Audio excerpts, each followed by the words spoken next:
सरगुजा जिले के मैनपाट में बॉक्साइट खदान की लीज 10 वर्षों की नवीनीकरण अवधि के लिए जन सुनवाई आयोजित हुई। स्थानीय जनप्रतिनिधियों, श्रमिकों और आम नागरिकों ने बाल्को के सामुदायिक विकास कार्यों की प्रशंसा करते हुए खदान लीज अवधि बढ़ाने का पुरजोर समर्थन किया। देखें ये रिपोर्ट। सरगुजा के सीतापुर तहसील में messrs Bharat aluminium company limited के मैनपाट बॉक्साइट माइन द्वारा ग्राम कुदारीडीह, केसरा और सपनादर में बॉक्साइट उत्खनन किया जाता है। बाल्को की प्रस्तावित बॉक्साइट माइन क्षमता 7.50 लाख टन प्रति वर्ष है। उत्खनन लीज अवधि 10 वर्ष बढ़ाने के उद्देश्य से पर्यावरणीय स्वीकृति जन सुनवाई सफलतापूर्वक संपन्न हुई। क्षेत्रीय जनप्रतिनिधियों, बॉक्साइट खदान में कार्यरत श्रमिकों और स्थानीय नागरिकों ने मैनपाट में बाल्को की लीज अवधि बढ़ाए जाने का पुरजोर समर्थन किया। पर्यावरण, रोजगार, मुआवजा संबंधी अनेक स्थानीय मुद्दों पर नागरिकों ने रचनात्मक सुझाव दिए, जिस पर बाल्को प्रबंधन ने सकारात्मक पहल का आश्वासन दिया। जन सुनवाई के पीठासीन अधिकारी सरगुजा जिला अपर कलेक्टर श्री निर्मल तिग्गा ने बाल्को के खदान प्रमुख श्री SC साव द्वारा बॉक्साइट माइनिंग संबंधी संक्षिप्त रिपोर्ट तथा हैदराबाद के पर्यावरण सलाहकार द्वारा EIA रिपोर्ट प्रस्तुत के बाद कार्रवाई की शुरुआत करते हुए स्थानीय नागरिकों से पर्यावरण संबंधी सुझाव तथा आपत्तियां दर्ज करने की अपील की। लगभग 5 घंटे की जन सुनवाई अत्यंत ही सौहार्दपूर्ण माहौल में संपन्न हुई। क्षेत्रीय अधिकारी पर्यावरण संरक्षण मंडल श्री RP शिंदे ने कार्रवाई का संचालन किया। सरगुजा के अतिरिक्त पुलिस अधीक्षक श्री उमेश चौधरी मंच पर मौजूद थे। इस अवसर पर अन्य विशिष्ट शासकीय अधिकारियों में IAS श्री संदीप भास्कर, सीतापुर के अनुविभागीय अधिकारी श्री SS पैकरा, सरगुजा SDM श्री तीर्थराज अग्रवाल, बाल्को के उपाध्यक्ष श्री N बालाकृष्णन, खान विकास सह उपाध्यक्ष Shri BK Bhatia, corporate affairs प्रमुख श्री BK श्रीवास्तव, खदान प्रमुख श्री SC साव सहित अनेक बाल्को अधिकारी मौजूद थे।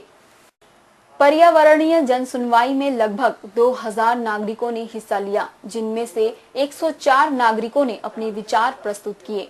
दोस्तों, मेरा निवेदन है आप लोगों से, एक बार से जोर से बोलेंगे जयकारा बाल्को कंपनी का लगाना है। बाल्को कंपनी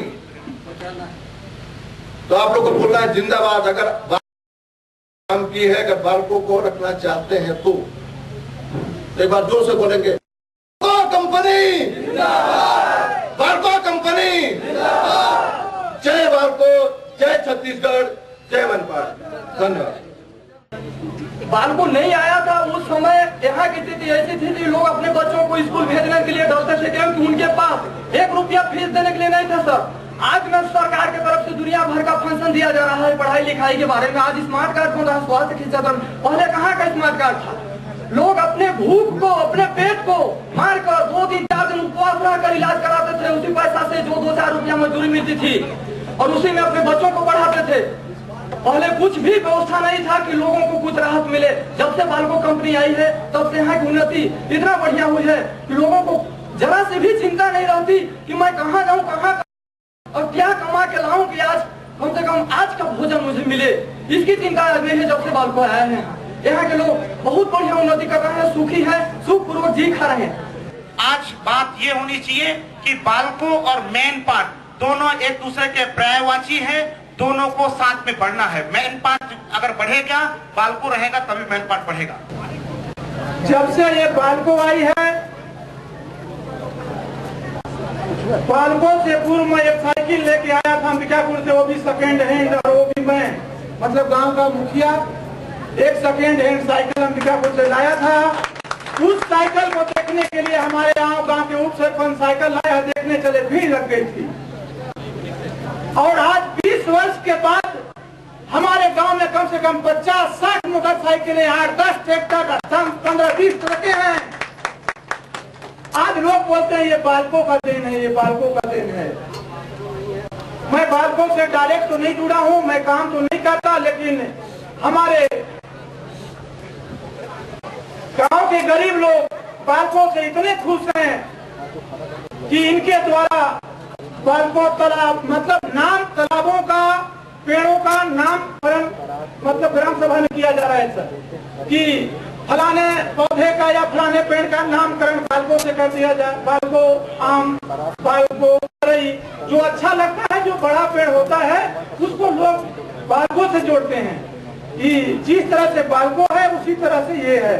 तो बालको से गरीबों का और स्थानीय लोगों का इतना लगाव हो गया है कि हर प्रेम की वस्तु बालको नजर आती है।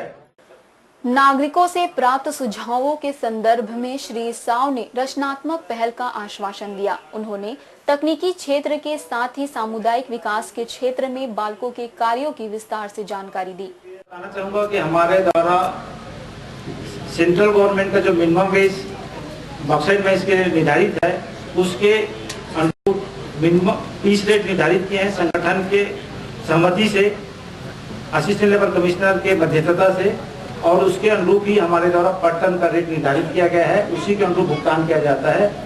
अगर इसमें श्रमिक भुगतान में कोई कुछ विवाद है, कोई समस्या है, इसके निवारण के लिए हमारे वेलफेयर ऑफिसर के रूप में पदस्थ है। आप उनके समक्ष लिखित रूप से सीधा आवेदन कर सकते हैं और हम आपको आश्वासन दिलाते हैं कि इसका समाधान हम अवश्य रूप से 2 महीना के अंदर कर देंगे।